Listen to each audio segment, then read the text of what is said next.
sisters, let us learn of Rasulullah. Dear sisters, let's make the future bright.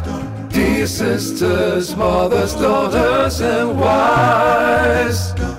Dear sisters, let us get closer to Allah. Assalamu alaikum wa rahmatullahi wa barakatuh. My dear sisters in Islam and also my dear brothers, welcome to a new live episode of our program, Dear Sisters. We're with you live in this next hour, bi'idhnillahi ta'ala, my dear sisters, to answer your questions. Any questions, bi'idhnillahi ta'ala, relating to relationships, so that we can try to give you advice about your situation. Also, any questions relating to basic Islamic knowledge relating to Muslim women, inshallah. How to deal with your kids and things like that, inshallah. Feel free to give us a call beginning right now at 002-0238-555, 248 or 249, inshallah. Also through Skype at Huda_TV. Huda_TV. Let me take a moment to welcome my guest, Sheikh Ibrahim Zidan. Assalamu alaikum wa rahmatullahi wa barakatuh. How are you doing this afternoon? Alhamdulillah, very good. Alhamdulillah, Rabbil Alameen. So it's great to see your very nice smile, mashallah. Barakallah feek. Before we begin taking the questions, and we have many questions that came to us through Facebook, and also brothers and sisters, especially sisters, are going to call us beginning in just a moment, inshallah.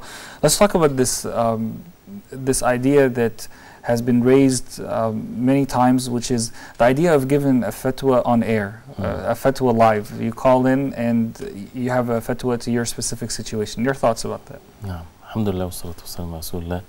The word fatwa is such a heavy word, actually. And sometimes it's taken out of context.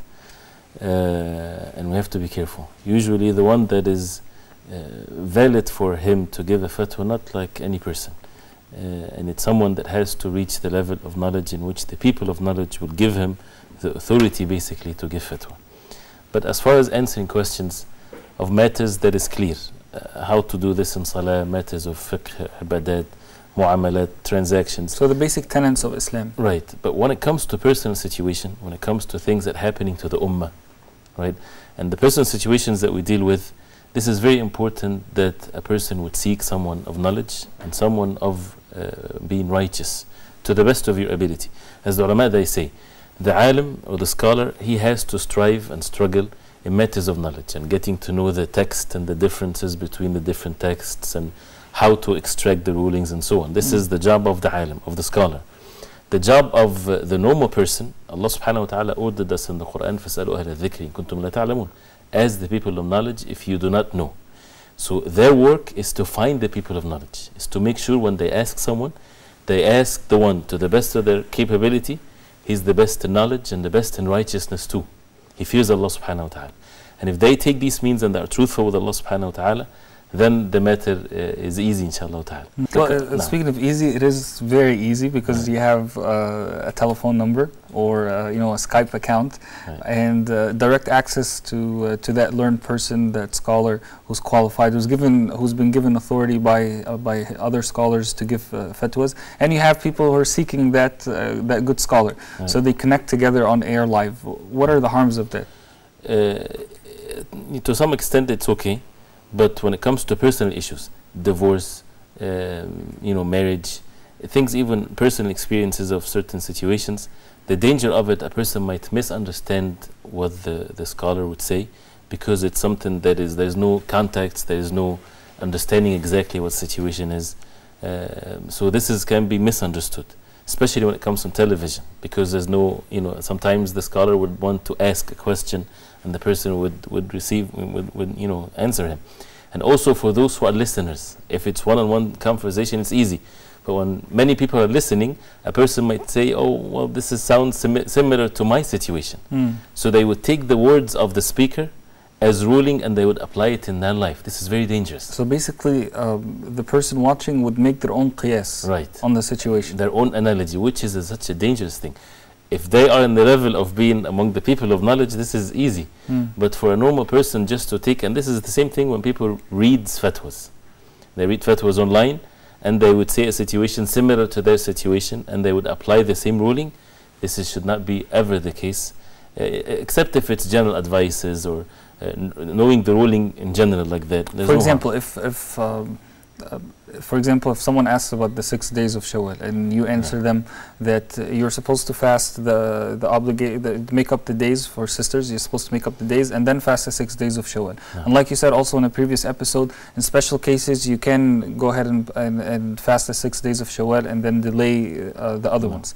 If someone calls in with a question that's very simple, like can I combine the niyyah and fast both at the same time, you can give them a fatwa and say no, you can't. Right.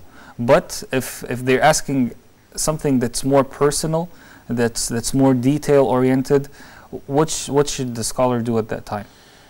First, either if it's a matter that cannot be dealt with unless there's a judge present or a scholar being present and he will give the ruling and the verdict, then he should refer them to the scholars in their locality, giving the ruling of whether the divorce is valid or not. And people have to be careful, because the scholar, he is, if it's correct to say that, he is hostage to the question. If the question is said in such a way, he would give the answer according to the question. He does not know the situation. Husband and wife, for example, he's answering the question of the sister or the brother. But is the sheikh at that point blameworthy for going ahead and actually answering the question? If he's only hearing from one side. Right. But if the sheikh, for example, would say, if the situation is such and such, then the ruling is such and such. So it's a responsibility of the caller or the questioner is to really be truthful with oneself. In many cases, it depends on the person that is asking. If a man comes and says, I said divorce 3 times to my wife, right? One of them explicitly, right? One of them, I was very angry. The level of anger or not, or what did he exactly say or not? This is something that he is being trusted with it. So if the scholar would tell him, if you were such a level of anger that you didn't know what is light and dark and day and night, you were basically insane, then this is the level of anger where the ulama, they say that this is the ighlaq, or when a person is not able to understand, he's not responsible for his actions, like someone that is insane, then the divorce is not valid. Right. But then the danger is that, as you said, is that someone else would be hearing. Maybe this person is truthful about their specific particular situation, but maybe there's another person listening, and like you said, they do their own analogy or their own qiyas based on a situation that that may actually contradict with their particular situation. And that's why every person has a special issue. They should directly contact the person of knowledge if they have him in their locality. They need to do that. Otherwise, you can just learn some issues, some principles in the deen, but don't apply anything on yourself. Unless you're a scholar yourself or a student of knowledge and you know that for sure, meaning that you have the close contact with people of knowledge, or ask specifically for your case to a person of knowledge. And your advice is you shouldn't do it publicly on television? When it comes to fatwa, yes, many actually of the people of knowledge, they feel so much unease answering someone, and that person is thousands of miles away. Person takes the answers, not understand it very well, misunderstand it, and then in the day of judgment, that person will be responsible for what he said. So it's very dangerous, and that's why when we say something, when we answer some questions, we can talk generally, general advices, general rulings that applies for everybody. But specific situations, specific cases, especially with rulings, halal, haram, situations with blood, with honor and dignity, with things like that, people need to refer back to the scholar, like exactly a judge in the courtroom. Can anybody cut the hands of a thief, for example? It's not for anybody to do that. It needs a judge that applies this rulings if it's applied. So the same thing when it comes to the verdict. A scholar can say you are divorced or you're not divorced. This cannot be on television or unless it's a very specific situation where the person gets the What if it's something, because we usually refer to the situation of divorce, what if it's something different, like for example, making it like a sister calls in, for example, and she explains her situation from her point of view. And then the sheikh says, if what you're saying is true, then your husband is at fault. Would that be okay? And if he makes sure that she understands the condition that he mentioned, then that's fine. He's not giving her a verdict that she is divorced or not. I mean, no, I mean, we're not talking about divorce. We're just saying that the husband is wrong in this situation, or you are wrong in this situation as the wife, or the opposite, you know, if the brother is the one calling. Still should not be taken as this is the ruling of the sheikh towards husband X, Y, or Z. Because he's not being a judge between them. He's just heard something and he's talking about it and answering. And he's only hearing from one side. Right. So it's not, fixing disputes among people, just explaining what is the matters of the religion that talks about that specific issue. And then we go back to the problem that we originally had, which is that even let's just say both the husband and the wife were on the phone, and they were talking to the sheikh, and he gave them a verdict that he said, for example, the husband, you're wrong in this specific situation. Someone else watching might make qiyas or an analogy based on that, right. and they may not fall into the same condition. Right, and that's a very dangerous route for a person to take. So the advice is, it's a very good, healthy programs and things like that when it comes to answering questions, but to make sure that we take the advices from it, we take the rulings from it. But if you have a specific situation, a specific case, make sure that you are answered for your specific question by a specific scholar if you have the means to do that. Not in public. Not in public if it's something very specific to the person. Yeah, with the certain circumstances, and that's why the fatwa might change from one place to the other. Not that the deen is changed or they compromise matters of the deen, but there are many variables in one's Can you give us life. examples from the time of the Prophet ﷺ where the Prophet ﷺ gave one person a specific fatwa, and then he gave another person asking maybe about the same exact thing, a different fatwa, and both of them were correct? Usually the famous incident when the Prophet ﷺ sent some of his companions to Bani Qurayza, and he told them a statement that do not pray Asr unless you are in Bani Qurayza, in their place. So the statement can be understood in two different meanings. So when the time of Asr came, they were not there yet. So some people said, we won't pray till we get there, as the Prophet ﷺ said. Others said, the Prophet ﷺ meant, make sure that you go there, right, before Asr or at the time of Asr. Kind of to hurry up. Right, but it doesn't mean that you would miss Salatul Asr if you don't make it. So they were split into two groups. And some people prayed Asr immediately, and some people delayed it, and the time of Asr was finished. So they went back to the Prophet ﷺ. The Prophet ﷺ, he did not approve both of them, meaning that they're both correct. He approved their actions because one, both of them, their intentions were good. So one was rewarded double the reward, and one was rewarded one reward. But he indirectly, the Prophet ﷺ approved those who prayed the Asr immediately. So you can do an action that is wrong, but if you take the proper means, and even if you did what is wrong, you are excused, but if you took the proper means. But if a person doesn't take the proper means, and he does not really exalt the matters of the religion, he doesn't really care, even if you do what is right, he might be falling into the sin as a result of not taking the proper means of getting to know what Allah subhanahu wa ta'ala wants from us. So if you as a Muslim, you would take all the means to get to know the people of knowledge, to ask them, you did what Allah subhanahu wa ta'ala ordered you to do. But if you go shopping for fatwa, as some people do, you want to just to get the one that is easy for you. People like scholars or like people of knowledge based on how easy they are to them. This is not their religion. They're not selling something from their own. This is the religion of Allah, and it's the responsibility of the person of knowledge, because they are the inheritors of the Prophet, is to show the truth, whether people like it or they don't like it. They just convey the message the way it is.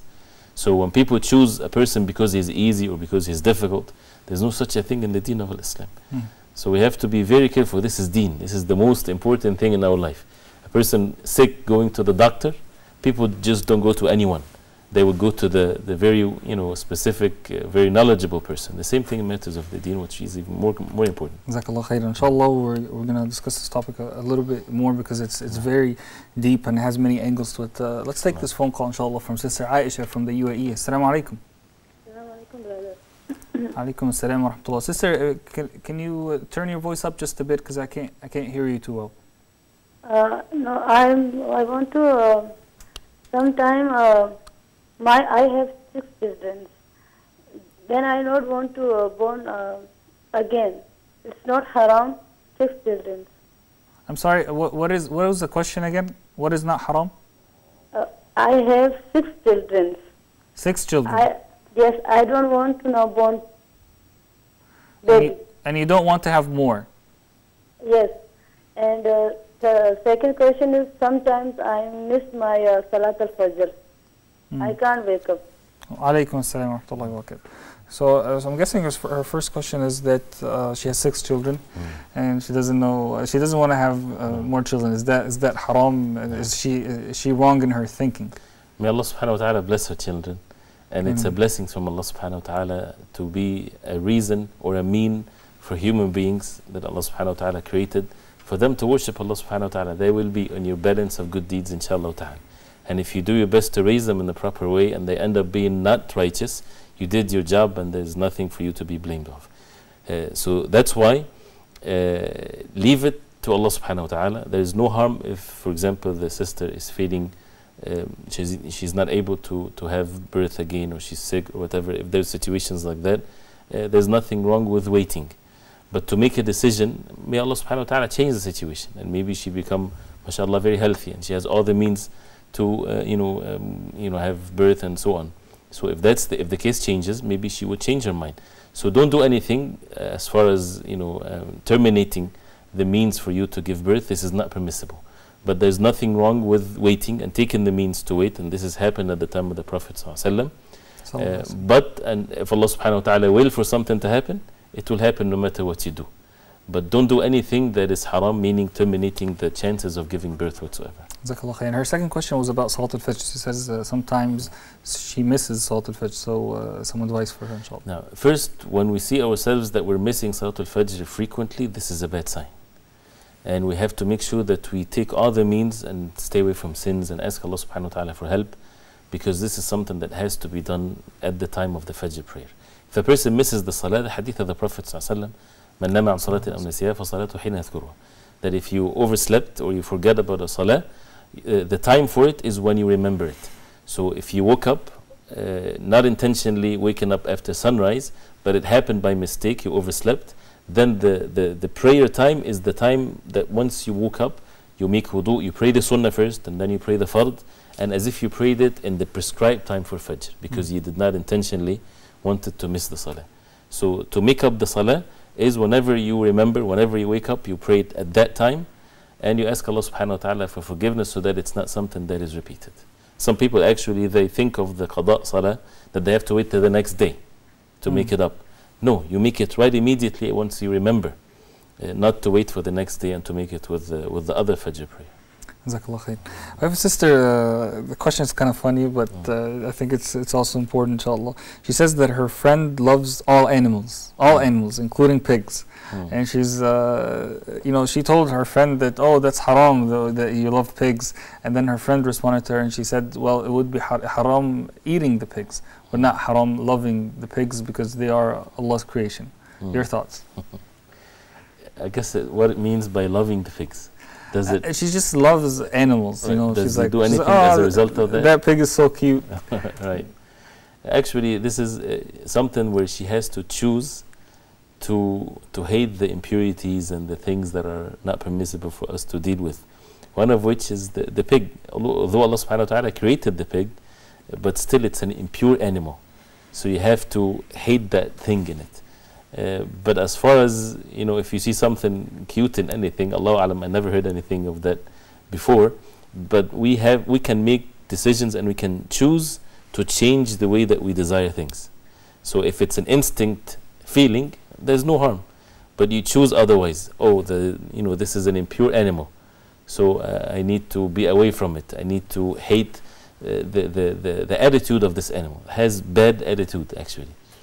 So I need to stay away from that. If that's the case, then there is no harm, inshallah. Let me go back to the subject that we're talking about. Sometimes on fatwa shows, the sheikh says, well, the majority opinion is this, but there's also another opinion that says this, and he leaves it at that. And he says, Wallahu ta'ala a'lam. In your opinion, does that confuse the person who's asking and the general listening audience? Is that a correct practice by the sheikh, or should that be avoided? What should be done? Normally, the sheikh doesn't have to present all the differences of opinions. If somebody asking a sheikh, and the sheikh would say the ruling is this, and Allah subhanahu wa ta'ala knows best, he did what Allah subhanahu wa ta'ala ordered him to do.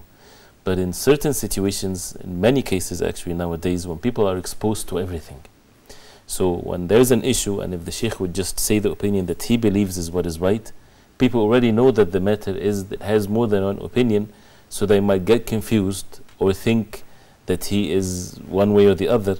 So it might be out of the benefit of the audience or the person that is asking that he would say that the matter has differences of opinion, if it's a valid differences of opinion, so that people won't get into war against each other, or thinking that these people are people of innovation, for example, or they are deviants because they're taking the other opinion. To understand how to deal with the differences. So this can be a benefiting thing. But every issue has two sides to it. See, it has to be a valid difference of opinion. Not every difference of opinion is valid. Okay, we know, of course, that the issue of hijab and niqab, that's a valid difference of opinion. How about the issue, for example, that I see on many fatwa shows about, for example, a woman saying that she doesn't have a mahram and she wants to go for hajj. So the sheikh would say that according to the majority opinion, that she's exempt from hajj. And therefore she doesn't have to perform hajj. But there are a group of scholars who say that if she has good company, she can go in a group. And he leaves it at that. He should not leave it at that. He should not leave it at that. And the reason maybe he mentioned it like that because people are exposed to all these differences of opinions. But if what he believes and what he knows for sure as far as he is concerned is this is the correct opinion, he should strongly say that this is what is right and Allah subhanahu wa ta'ala knows best, and he should advise strongly to follow this or to follow that. For example, I'll give you another example. The issue of the personal gold, that women wear on a daily basis, and the issue of zakah that comes with it. I heard a scholar 2 weeks ago answering a question, and I thought he did a really good job, because what he did is that he said there's this opinion and there's this opinion, and these scholars say that this opinion is correct, and these scholars say that this opinion is correct. But he was able to convince me, and I think many of the other people in the audience, of one of the opinions. He said his opinion was that the zakah is a wajib on that. So, and he was very convincing about his own opinion. But what I see many times, especially on television, is that it's kind of left. It's like, here's one opinion and it's the majority opinion. Meaning, there's a subtle understanding that this is what I believe as the scholar, for example, right? But then there are also a group of respected scholars who say such and such, and Allah knows best. See, there's a dangerous trend actually, and a deviant trend in which this is the case. Things are being presented and basically pick and choose whatever is easy for you. This has nothing to do with the deen of Islam.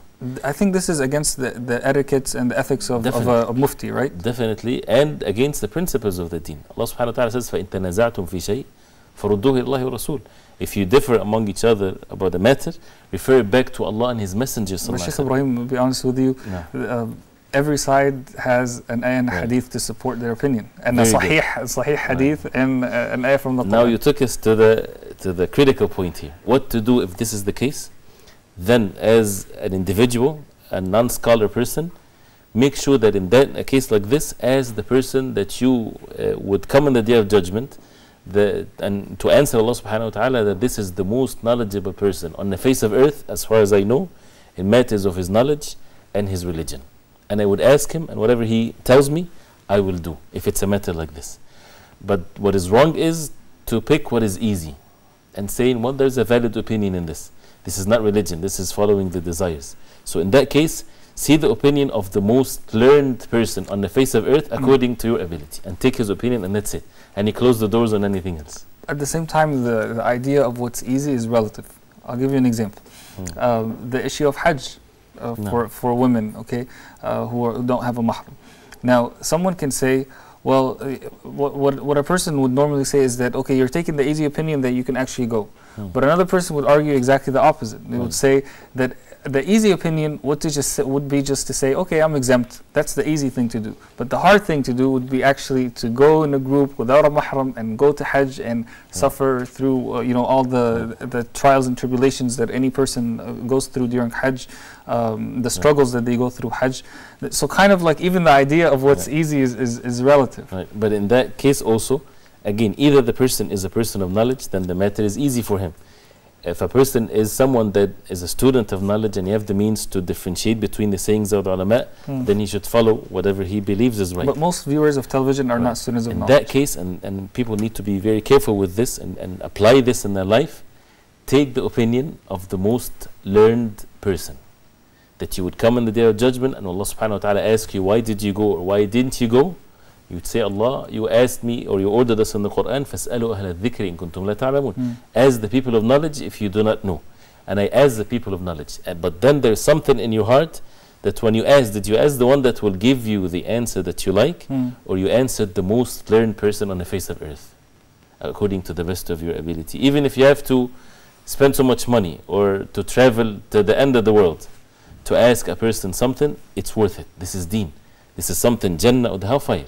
So that's why asking the questions, it's not a simple thing. It's not just ask and whatever the person says, it's his responsibility. He's the one that will be suffering. Me, I'm free. Just take any opinion of any scholar and you will be freed on the Day of Judgment. This is not the case. So people say, well, it's the responsibility of the scholar on the Day of Judgment. He's going to be the one who's going to be punished. It's his responsibility and the responsibility of the person asking also.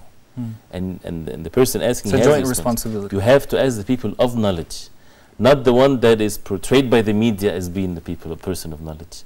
No, you have to take the effort and take the means that this is to the best of your capability. This is the most learned person that you know on the face of earth. Jazakallah khair. Very interesting discussion, mashallah. And one important thing is, it is the right of the questioner to ask about the evidence. Although the scholar doesn't have to give the evidence. But if the scholar is being asked, either he has it on top of his mind and he would say it, or he would say, I'll get back with you.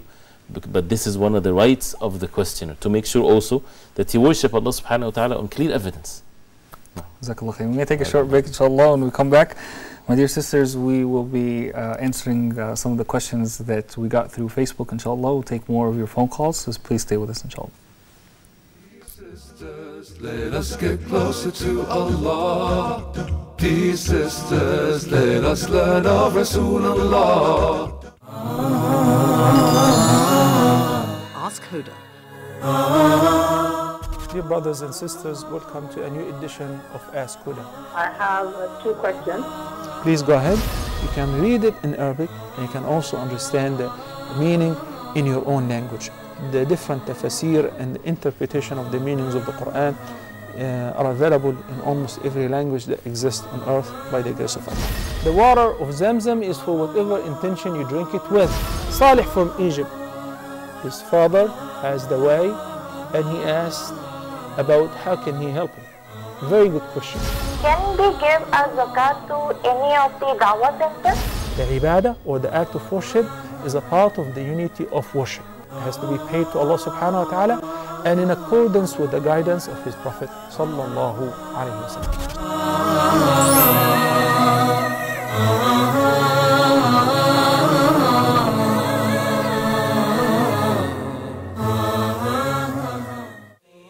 The Messenger of Allah, peace be upon him, narrated that when Allah, glory be to him, wishes good for someone, he bestows upon him understanding of the religion, and that Allah makes the path to paradise easy for those who seek knowledge.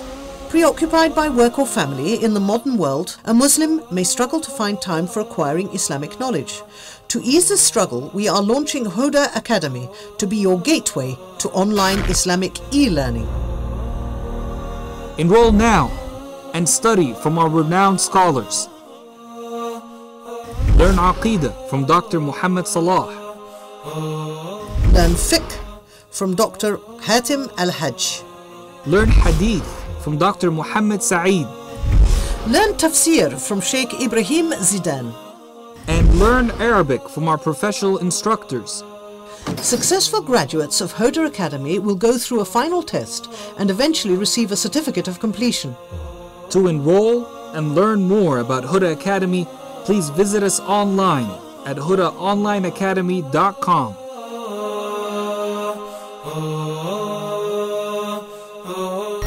Huda Academy, your gateway to authentic Islamic knowledge.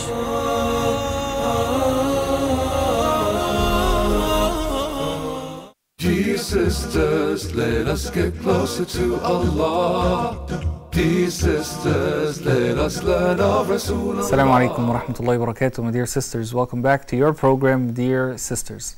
Thank you so much for continuing to be with us in this beautiful hour. We're with you live right now answering your questions. So inshallah, feel free to give us a call at 002-0238-555, 248 or 249 inshallah, or through Skype at Huda_TV. Sheikh Ibrahim, there's a question about male circumcision, and it's asked by a sister who she met a non-Muslim person. She convinced him to accept Islam. He used to be a Hindu man, and now he's a Muslim. And he wants to get married to her. She accepts, but he refuses to be circumcised. So she's asking, is male circumcision a requirement for her to be able to get married to him or not? This is one of the issues that has differences of opinions. But the opinion that I personally take is that if a person is old in age and he embraced Islam and he was not circumcised, then it's not something mandatory for him. When we say old, we're not talking about 50 or 60. We're talking about kind of a young man. Right. Yeah. Although it's best for a person to do that if there's means and it's easy, but he doesn't have to. Why? Because as the ulama, they say, when the Sahaba radiallahu anhum went into the different lands and people embraced Islam with the hundreds and thousands of people, and even at the time of the Prophet ﷺ, you would never hear that the order was given to these masses that they need to be circumcised. They just accepted their Islam and that's it, and they said the Shahada, they took their shower, but there was no such a thing as mentioning of circumcision like to the masses like that. So that's why the ulama, they say you just leave the matter the way it is, and it's not mandatory in that case. Let's take Sister Noura from Kenya. Assalamu alaikum. Sister Noura, assalamu alaikum. Wa alaikum salam wa rahmatullahi wa barakatuh. How are you? Alhamdulillah, sister. How are you doing? Hello? Can you hear me? Yep, I can hear you. Go ahead. I can't hear you. I can hear you, so go ahead with the question and we'll answer it. All right. First of all, I want to commend your efforts which you are making to inform us. We really gain a lot, mashallah, from Huda TV. May Allah reward you all. And I always pray special prayers for Huda TV every day. Barakallahu feek. Now, my question is, I wanted to know if, for example, you're traveling from point A to point B, for example, Makkah to your destination, Kenya, the distance by air, the distance between the two places is about 4 hours. Now, and the time Fajr prayers arrive when you are in the air, I think after 2 hours. For example, exactly 2 hours is time for Fajr prayers. Can you pray in the plane while sitting? Of course, taking into consideration you are not following the pillars of Salat. Can you do the prayers while sitting in the plane? Barakallahu feek. There are some scholars who say, no, you can't. Reach your point of destination and then you can pray your Fajr prayers there. We'll answer you with that. Barakallahu feek. Thank you very much. The case here, if when you reach the point of destination and it's still time for Fajr, not finished yet, before sunrise, then you should wait till you reach your point of destination and pray your prayer with its pillars and standing and so on. But if you would miss the Fajr prayer, the sun would rise before the plane lands, then you have to pray in the plane. There's no such a thing that you wait, because the time of Fajr is limited. Even if you're praying sitting down? Even if you're praying sitting down. And the issue of praying in the plane, it depends on the situation. If there are means for the person to stand and make the salah normally, then the person has to do it this way. If there's no such a way, there's no mean to do that, then if you can't stand while making takbiratul ihram, and when you make ruku' and sujood you sit down, then you should do it this way. If you can't and you can just make the takbiratul ihram and then sit down, then do that. So it depends on whatever means you can do the best you can, and if you can't do any of that, just pray sitting. If you can just face the qibla when you start the salah and then after that you continue the salah normally, then this is what you have to do. As Allah subhanahu wa ta'ala says in the Quran, فَاتَّقُوا اللَّهَ مَا اسْتَطَعْتُمْ, that be obedient to Allah to the best of your ability. So in that case, if you're going to miss the salah after the plane lands, pray in the plane. You have to do that, even if you have to pray sitting, because there's no other means to do that. We have another question. Sister, she says she used to be on contraceptives and her period has changed. Instead of it being 4 days, now it's 12 days. And it was irregular for a day or so, and then it would resume again. But the bleeding would completely stop after 12 days. So what should she do when it comes to prayer and this is another issue where I would say if and so on. If it's period blood, and women, they would get to know the nature of the blood, if she has the mean of differentiating whether it's the color or the smell. If it's blood of the period, then she is not to pray or to fast, and we treat it as a normal period. But if the blood is changing and she has the ability to differentiate between the two different bloods, then when it's not the blood of the period, then she makes wudu for every salah and she makes the salah. So it depends on if it's a blood of the period or not. And even if it's 12 days, there is no harm. Even if it's 12 days, it's not taking more of the month, right? So she would be able to know that if she doesn't have the ability to differentiate between the blood, and it's more than what's the norm is, then she has the norm of the days, and then what is extra of that, she would make the wudu for every salah and make the salah. So these questions, again, it has to have some, we have to ask questions whether she know the difference between the blood or not. I think most sisters do, so because she was able to recognize that it was 4 days before, but now she doesn't know, because like you said, it goes and then comes back. But if you're sure that it is the blood of the monthly cycle, then you should not pray. Right. Okay. Jazakallah khair. There's a sister who's asking about the life of a Muslim based on the Sharia. If you can specifically ask if you can walk us through it from the time of Fajr until a person goes to sleep. In general, what can a person do in order to make sure that they are living the correct Islamic life? The first thing, the most important thing after the oneness of worship of Allah subhanahu wa ta'ala is the 5 daily prayers. So these has to be on fixed times, that we put these first. When people talk about time management, this is what you put first. This is the big thing in our day. This is people say, okay, I'm revolving my day around my breakfast, lunch, and dinner. No, it should be around Fajr, Dhuhr, Asr, Maghrib, and Isha. For men, it's the masjid. There's no compromisation in that whatsoever, unless the person is far away from the masjid or his work is far away from. That's a different situation. So and the prayer in the beginning of its time for the sisters, if she's at home, she prays in the beginning time of every prayer. So that comes first. And when we say the prayer, we perfect it.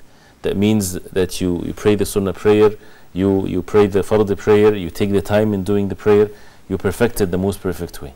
And then after that, there are certain things to be done also and to be observed. When it comes to waking up at Fajr, for example, if not before that, you pray the Fajr prayer, and then it's a very recommended act to stay to sunrise in state of dhikr of Allah subhanahu wa ta'ala. Remembrance of Allah authentically, as the Prophet ﷺ said, and then after that maybe recite Quran. And I think we have a call, but one important thing is, as they say, your day is like a camel. If you drag it from its front, the back will come with it. So make sure that the beginning of the day, you do it in a perfect way. Allah subhanahu wa ta'ala will make it easy for you, that the end of it will be good. SubhanAllah, the English saying says, a good beginning is half the work. Right. So it's the same meaning, subhanAllah. Jazakallah khair. Sister Salisha from Oman, Assalamu alaikum. Yes. Assalamu alaikum, sister. Hi, I have a concern. I am an American now working in Oman. I converted to Islam about 2 months ago, but I don't know how to do the salat. I don't know how to pray. Where I grew up, there are no Muslims, so I had nobody to teach me. And this actually weighs quite heavily on my heart. And here even I try to talk to people about it, but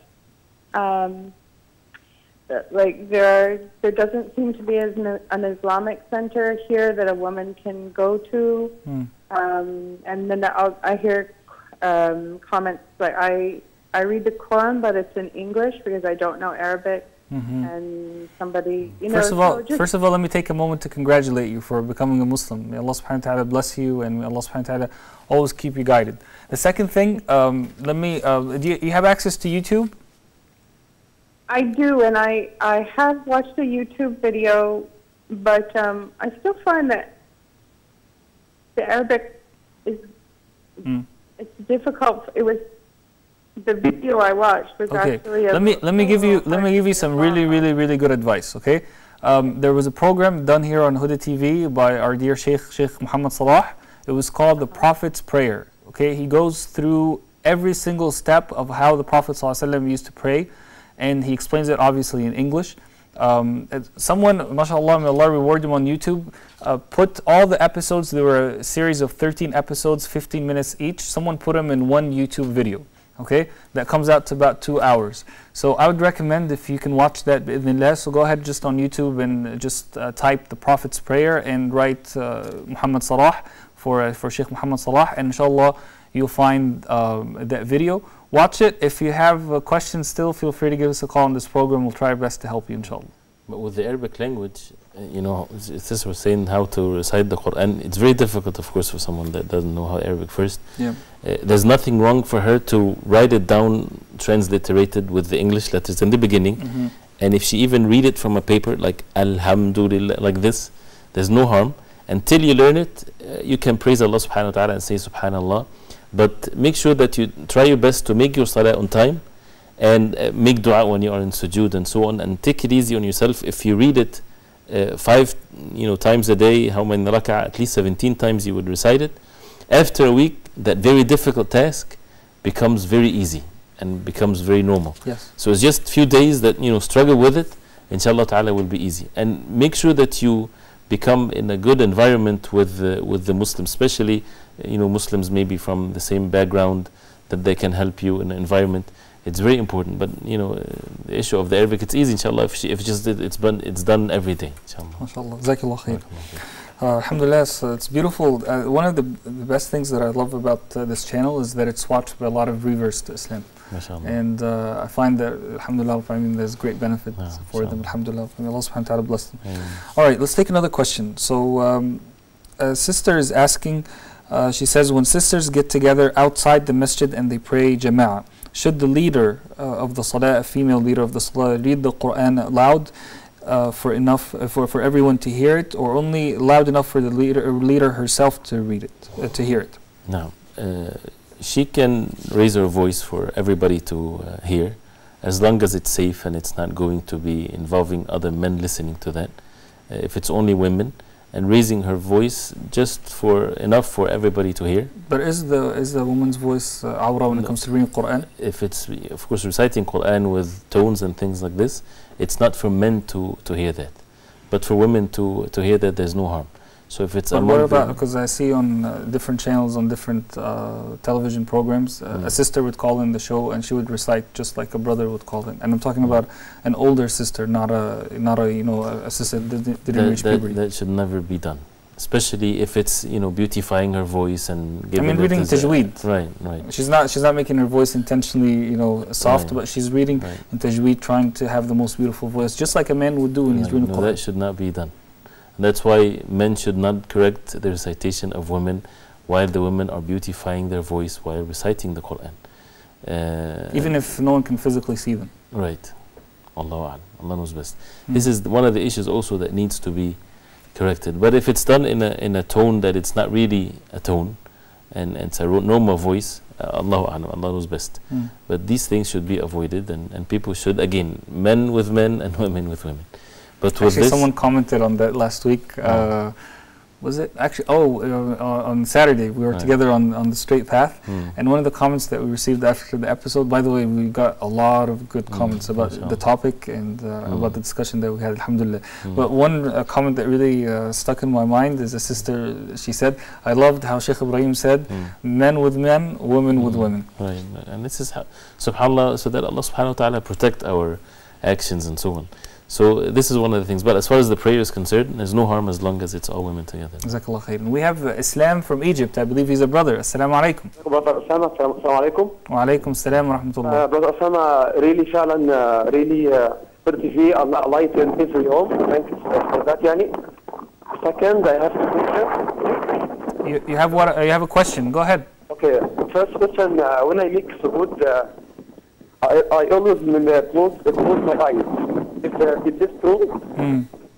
Second, I'm human. Basically, I'm human. Okay. So I have really feeling toward some person Christian. Actually, is it true if I make a supplication to her? Thank you. You said supplication. Guess the phone line got cut off on the second question. I did get the first question completely, so we'll answer that inshallah. He's saying that even though it's a sister show, we can give some room for the brothers inshallah. He's saying that when he makes sujood, sometimes he closes his eyes. Is that okay or it's not? He should not intentionally close his eyes, or he should leave it normal. And the Prophet ﷺ would look at this position of sujood when he is standing or sitting. But in sujood, don't force yourself or don't make it a duty that you have to close your eyes. Just leave it normal like this. And normally it's opened, but when it's open, you're not like focusing on what's in the ground. It's just opened, right?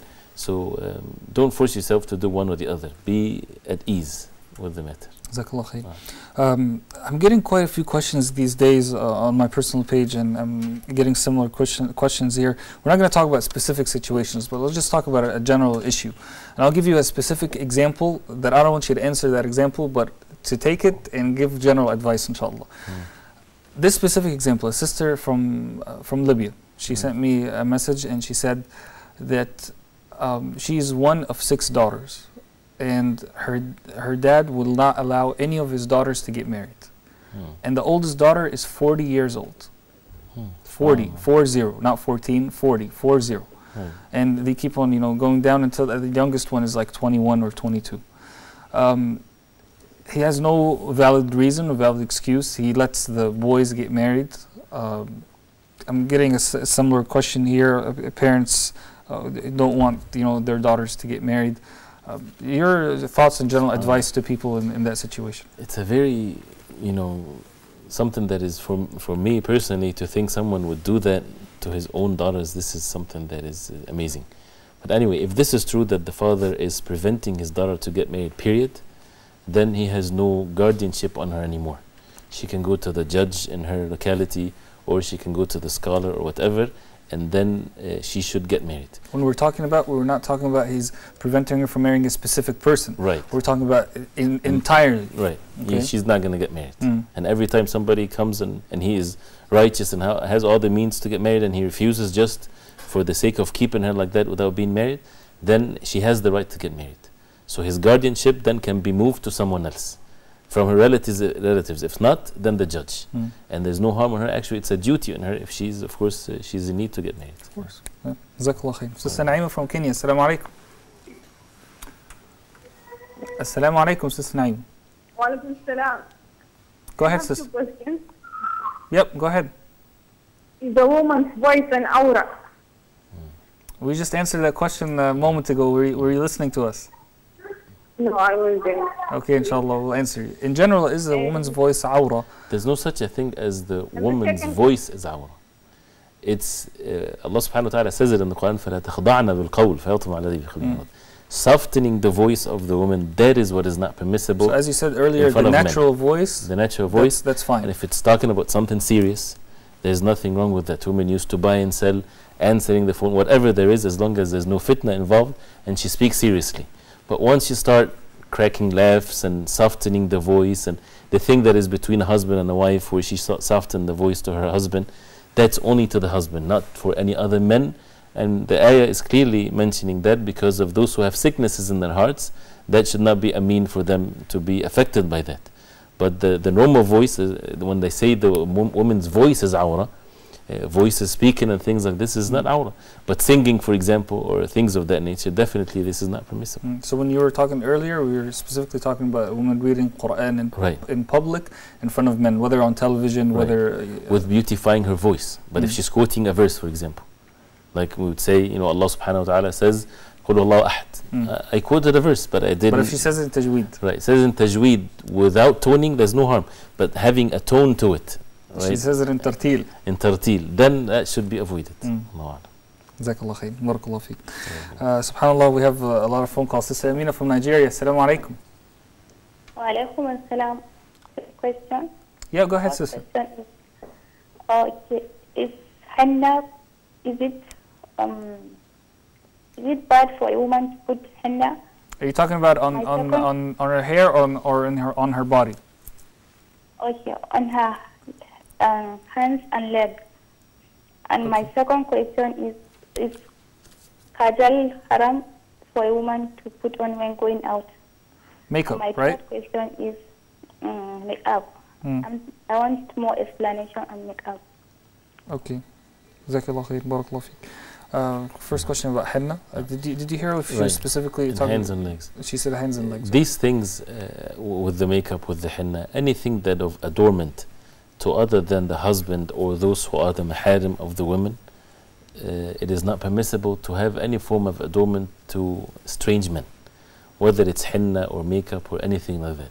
But these things, if it's done to the husband, to the mahram in your family, your brother is present, he sees that, all these things, there's no harm. It's nothing wrong with that, as long as it's itself not harmful. You know, some things might be harmful to the body. You're meaning the chemicals used. Right. Okay. But it's usually adorning oneself, that's exclusive to the mahram and not to all men on the face of earth. Okay, we only have about a minute left, so we won't get through all the 3 questions. Let's take the second one, inshallah, and end with that. Makeup. Makeup, the same thing. When it comes to makeup, it's permissible for the woman to have makeup when she's with her husband, and only the husband can see her. But going out in the street for people to see that's not permissible. It's a sinful act. And of course, in front of other women, it would be okay? In front of women, no problem. As long as the matter is secured and there's no men would see her and things like this. So again, it's all about adorning oneself and beautifying oneself to other than the husband or the women or those who are permissible for them to see her. And this is, other than that, it's not permissible. Usually we don't talk about personal matters, but we have to, I think, very quickly in this episode. You're going to be traveling for a few weeks, inshallah. So can you just tell the sisters to wait for us when we come back, inshallah? Yeah, inshallah, we'll be back, inshallah ta'ala, the second week in October, inshallah ta'ala. Actually, the 8th of October, inshallah ta'ala. So keep on, please, sending the questions, and may Allah subhanahu wa ta'ala give us all steadfastness and always bring us together in matters of obedience to Allah subhanahu wa ta'ala. And inshallah, my dear sisters, until that time, we're going to be playing some repeats of previous episodes, inshallah. So hopefully, if you missed one of them or you missed a question here or there, you can gain some good information bi'idhnillah ta'ala. I hope tonight's or this afternoon's episode was of benefit, inshallah. Jazakumullah khairan. We'll see you next time bi'idhnillah ta'ala on October 8th, if Allah subhanahu wa ta'ala gives us life. Wassalamu alaikum wa rahmatullahi wa barakatuh. Dear sisters, let us get closer to Allah. Dear sisters, let us learn of Rasulullah. Dear sisters, let's make the future bright. Dear sisters, mothers, daughters, and wives. Dear sisters, let us get closer to Allah. Dear sisters, let us learn of Rasulullah. Dear sisters, let's make the future bright. Dear sisters, mothers, daughters, and wives. Dear sisters, let us get closer to Allah. Dear sisters, let us learn of Rasulullah. Dear sisters, let's make the future bright. Dear sisters,